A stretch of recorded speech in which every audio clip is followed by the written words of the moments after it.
Hello, and welcome to another episode of Dr. Mercola's Cellular Wisdom, where we like to dig deep into the hidden gears running our bodies. I'm Ethan Foster, your friendly neighborhood observer of odd human habits, and I'm joined by the one and only Alara Sky. That's right, Ethan. I'm Alara Sky, the woman who can't pass up a chance to poke holes in unhealthy conventions.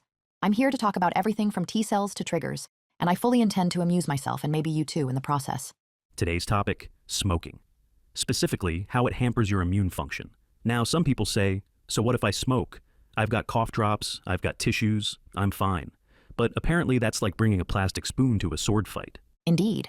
People often overlook the fact that smoking doesn't just give your lungs that charming, scratchy soundtrack. Cigarette smoke can hijack specialized immune cells, turning your respiratory system into a congested battlefield. And who wants to star in an epic battle scene as the underdog with no backup? I mean, not me. Enough daily conflicts in the world. Let's jump into the science. There are thousands of chemicals in cigarette smoke, and they combine to form a toxic club out on the lung dance floor, messing up all your immune system's favorite tunes. Exactly. These chemicals weaken your body's immune cells, especially some that you'd want on your side when infection strikes. One type under threat is called MAIT cells, short for mucosal-associated invariant T cells. Picture them as your lungs' personal bodyguards. They show up, check the IDs of bacteria and viruses, and if something looks shady, they bounce them right out. But throw in cigarette smoke, and those bodyguards get tricked by fake IDs. They can't see the real threats anymore. It's like if every villain had a pass that said, "Totally not a virus, please let me in." And they do let them in, which explains why chronic smokers are at a higher risk for lung infections and conditions like chronic obstructive pulmonary disease, or COPD. It's not just a matter of coughing and wheezing. There's a deeper immune dysregulation at play. Those chemicals in smoke bind to a molecule in our bodies called MR1, which is critical for helping MAIT cells recognize genuine intruders. When MR1 gets hijacked by harmful substances, the immune system is left blindfolded, so viruses and bacteria get the green light to replicate. Yes, and the poor mate cells are basically in a never-ending identity crisis, wondering, is that a friend or foe?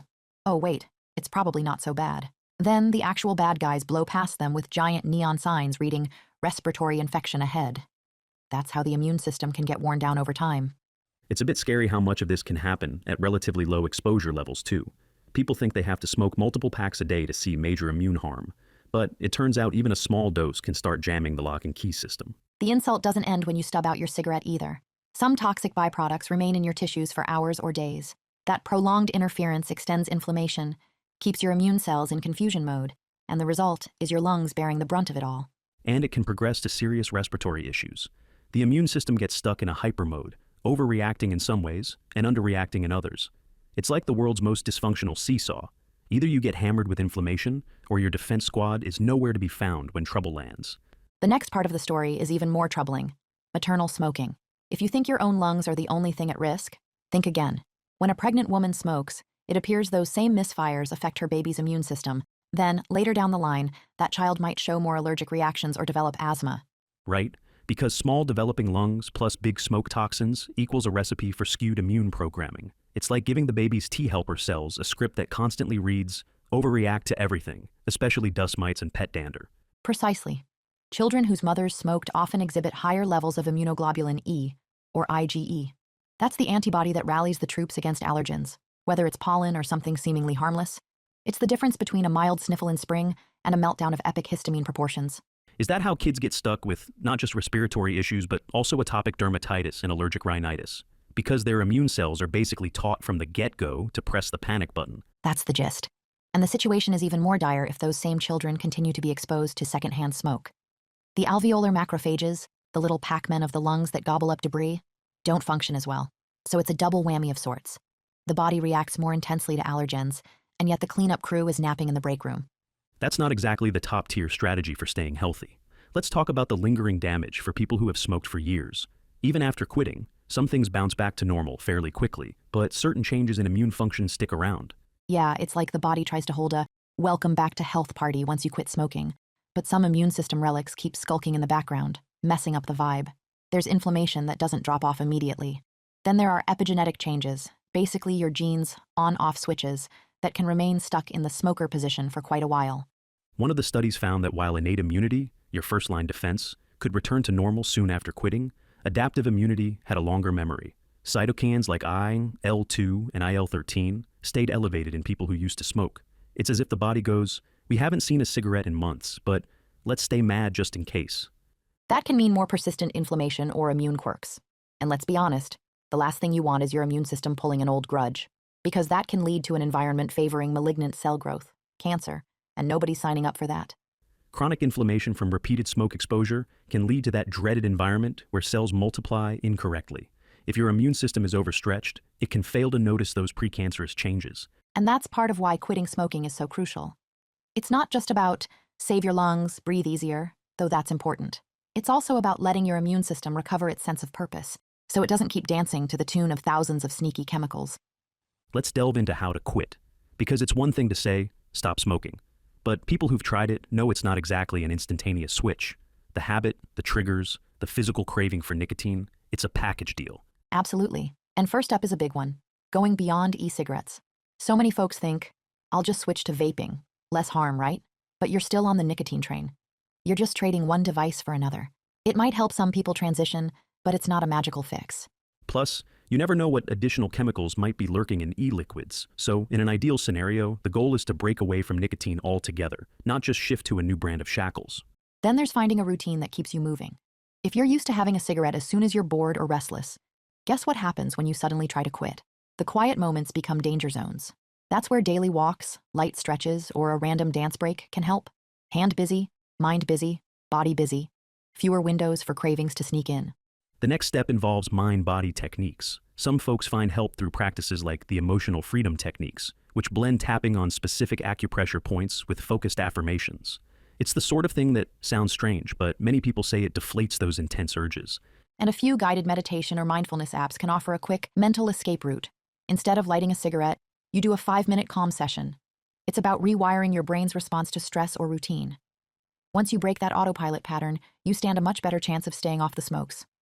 We also have triggers. Coffee is a big one. Some folks can't imagine sipping their morning brew without a cigarette on the side. Suddenly, it's like they've lost an old friend. So you either switch beverages or change how you spend your coffee moment. Maybe you pick up your phone to scribble a note of gratitude or plan your day. Or adopt a no-smoking zone in certain areas. It's not enough to just hide your cigarettes under the couch. Declaring your kitchen or porch a smoke-free shrine is a bigger statement. You're telling yourself, I don't do that here anymore. That boundary helps break the association of place and habit. Absolutely.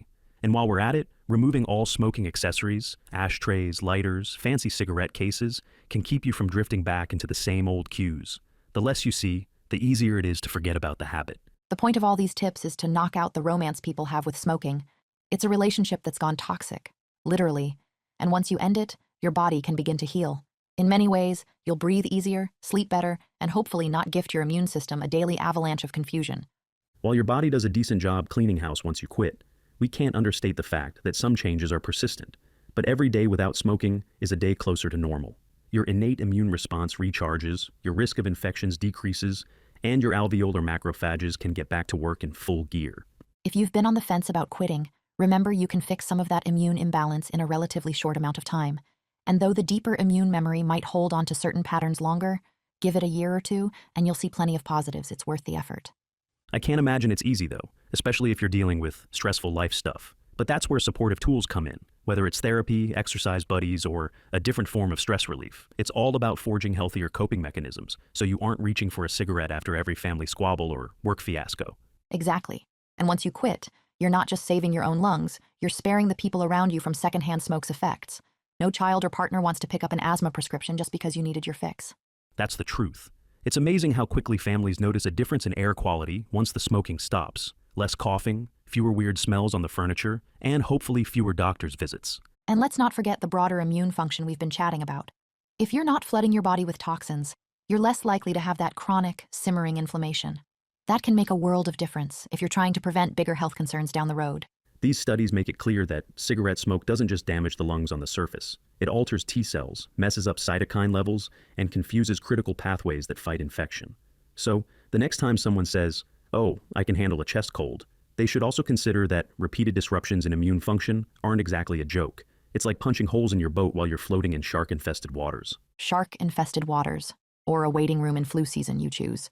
Either way, you're at a disadvantage. But fear not. Your immune system can spring back if you show it a little mercy by quitting. That's the bright side.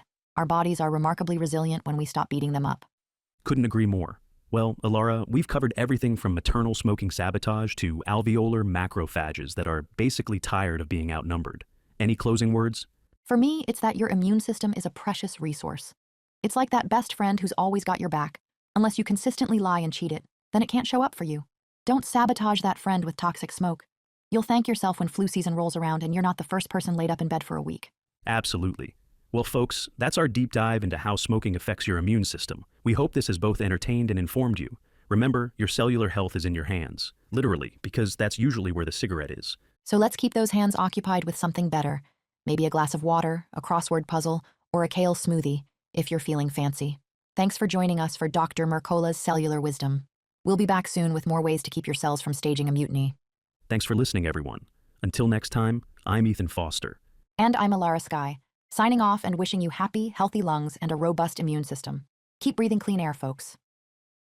Thanks for watching. Subscribe now and click the notification bell so you never miss an update. See you in the next video.